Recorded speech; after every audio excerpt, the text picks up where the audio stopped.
سورت یہاں چل رہی ہے احزاب، تو 22ویں پارے کے بالکل شروع میں اللہ تبارک و تعالی نے ازواج مطہرات سے خطاب کیا ہے اور ساری امت کی خواتین کو سمجھایا ہے۔ خاص مقام ہے سمجھنے والا۔ اللہ کریم نے بالکل شروع میں کہا کہ اے محبوب علیہ السلام کی بیویوں، آپ کا مقام لوگوں میں سے ذرا امتیازی ہے، سو تقوی اختیار کرو، غیر محرم مردوں کے ساتھ نرم لہجے میں بات نہ کرو، نرم لہجے میں غیر محرم کے ساتھ بات، بس اپنے کام کی بات کرو، اور وہ بھی اس طرح بات کرو جس طرح بے رخی سے ہوتی ہے۔ عورتیں نرم لہجوں کے ساتھ غیر محرموں کے ساتھ گفتگو نہ کرو۔ اور پھر ارشاد فرمایا جا رہا ہے کہ ضرورت کے مطابق بات کرو، زیادہ بات بھی نہ کرو، اپنے گھروں میں رہو اور زمانہ جاہلیت کی طرح زیب و زینت کی نمائش نہ کرو۔ نماز اور زکوٰۃ، اللہ اور اس کے رسول صلی اللہ علیہ وسلم کی اطاعت پر کاربند رہو، اور جو ایسا کریں گی تو ان کو دوہرا اجر ملے گا، اور ان کے لیے آخرت میں عزت کی روزی کا مقام ہے، روزی کا اہتمام ہے۔ اسی مقام پر اللہ کریم نے فرمایا انما یرید اللہ لیذہب عنکم الرجس اہل البیت ویطہرکم تطہیرا۔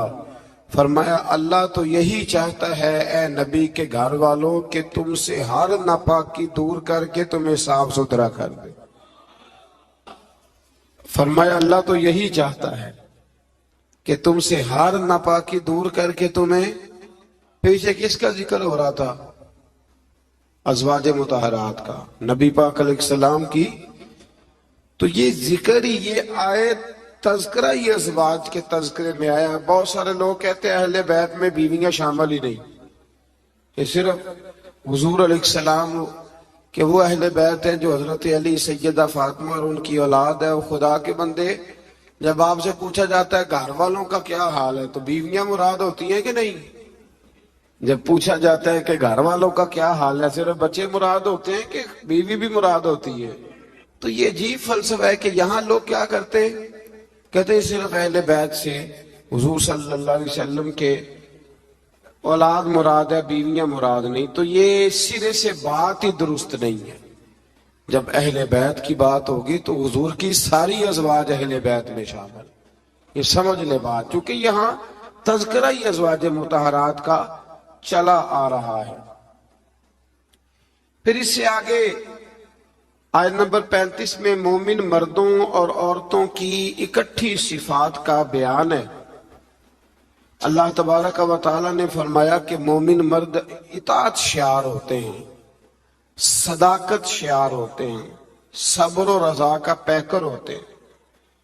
ان کے دل اللہ کے حضور عجز اور تواضع کے خوگر ہوتے ہیں، وہ صدقات دینے والے ہوتے ہیں، روزے دار ہوتے ہیں، اپنی حیا اور عزت کی حفاظت کرنے والے ہوتے ہیں، اور اللہ کا کثرت سے ذکر کرنے والے ہوتے ہیں، اور ان کے لیے اللہ نے بخشش اور اجر عظیم کی نعمتیں تیار کی ہوئی۔ پھر آیت نمبر 36 میں فرمایا نہ کسی مومن مرد اور نہ کسی مومن عورت کے لیے یہ جائز ہے کہ جب اللہ اور اس کا رسول کو فیصلہ فرما دیں تو ان کے لیے اپنے اس کام میں کوئی اختیار رہ جائے۔ اس آیت کی تھوڑی تفسیر ضروری ہے، اس کی تھوڑی تفسیر کر دیتا ہوں۔ ہوا یہ تھا کہ نبی کریم علیہ السلام نے اپنے ایک غلام کے ساتھ اپنی ایک عزیزہ جو حضور کی رشتہ دار بنتی تھی حضرت زینب بنت جہش، ان کا نکاح کرنا چاہا، پیغام نکاح بھیجا۔ انہوں نے کہا جی ہم قریشی خاندان سے ہیں اور یہ غلام ہے تو اس کو کیسے رشتہ دے دیں، حالانکہ حضور نے پیغام بھیجا تھا، اتنے بڑے ہم ہو کے تو ایک غلام کو رشتہ دے دے۔ تو اللہ نے حکم دے دیا، فرمایا جب رب رسول حکم دے تو تمہیں اختیار ہی کوئی نہیں۔ اور جب یہ آیت نازل ہوئی تو وہ حضرت زینب بنت جہش کے گھر والے خود حاضر ہوئے، عرض کی حضور جہاں آپ کا دل کرتا ہے آپ بچی کا رشتہ فرما دیں، ہم اللہ رسول کے حکم کے آگے بات نہیں کر سکتے۔ آج بھی آپ دیکھ لیں، برادری پہلے اور دین معاذ اللہ بعد میں۔ برادری پہلے، بھائی شادی پہ کوئی بےہودہ حرکت نہ کرنا تو کہتے میری برادری نہیں مانتی۔ یہ بڑا خطرناک جملہ ہے، یعنی ایک طرف نبی پاک کی شریعت اور دوسری جانب برادری، تو یہ مطلب آپ اندازہ کر لیں کہ یہ بات کہاں تک جاتی۔ آپ نے اس میں سے اختیار کسے کیا؟ ہماری برادری وہی ہے جس برادری میں حضرت بلال حبشی شامل ہے، حضرت صہیب رومی اور عمار یاسر شامل، وہ ہماری برادری ہے، ایک ہوں مسلم حرم کی پاسبانی کے لیے۔ اللہ توفیق عطا فرمائے۔ پھر اس سے آگے آیت نمبر 37 سے یہ مسئلہ بیان ہوا ہے کہ جو منہ بولا بیٹا ہے وہ حقیقی بیٹے کے حکم میں نہیں ہوتا، وہ حقیقی بیٹے کے حکم میں نہیں ہوتا۔ وہ میں پیچھے بھی بتا چکا ہوں، ہوا یہ تھا کہ ایک منہ بولے بیٹے نے طلاق دی تھی، تو نبی کریم علیہ السلام کے وہ منہ بولے بیٹے تھے، تو ان کی زوجہ سے حضور نے نکاح کرنا چاہا۔ لوگوں نے کہا کہ یہ تو یہ والا معاملہ ہے، تو فرمایا وہ جو منہ بولا بیٹا ہے وہ منہ بولا بیٹا ہی ہوتا ہے۔ مجھ سے ایک دفعہ ایک دوست نے سوال پوچھا تھا کہ منہ بولی جو بہن ہوتی ہے تو بھئی وہ غیر محرم ہوتی ہے، منہ بولی بہن غیر، منہ بولی ماں جو ہوتی ہے نا، ایک تو یہ ہے کہ وہ کہلا کی عمر کو پہنچ جائے، اس نے بچہ چھوٹا سا لے کے پالا ہو، وہ معاملہ اور ہے۔ لیکن ہمارے ہاں جس طرح رشتے نہیں بن جاتے، جو اصل بہن ہوتی ہے اس کا پتہ ہی کوئی نہیں، اور بھائی جس کو اللہ رسول نے تیری بہن بنایا تجھے وہ پسند کیوں نہیں، اور جس کو رب کریم نے تیرے لیے رشتہ بنایا ہے تجھے وہ رشتہ قبول کیوں نہیں۔ اللہ تبارک و تعالی حقیقی مفہوم کی طرف ہماری توجہ لگائے، اسی میں ہمارا فائدہ ہے۔ تو پھر اسی طرح آیت نمبر 40 میں اللہ تبارک و تعالی نے وہ عظیم بات ارشاد فرمائی جس کی طرف امت کی توجہ ہونا بڑی ضروری ہے۔ فرمایا ما کان محمد ابا احد من رجالکم ولکن رسول اللہ وخاتم النبیین۔ فرمایا محمد صلی اللہ علیہ وسلم مردوں میں سے کسی کے باپ نہیں، ہاں اللہ کے رسول ہیں اور نبوت کو ختم کرنے والے ہیں، خاتم النبیین ہیں حضور۔ حضور نے فرمایا میں آخری نبی ہوں، میرے بعد کوئی نبی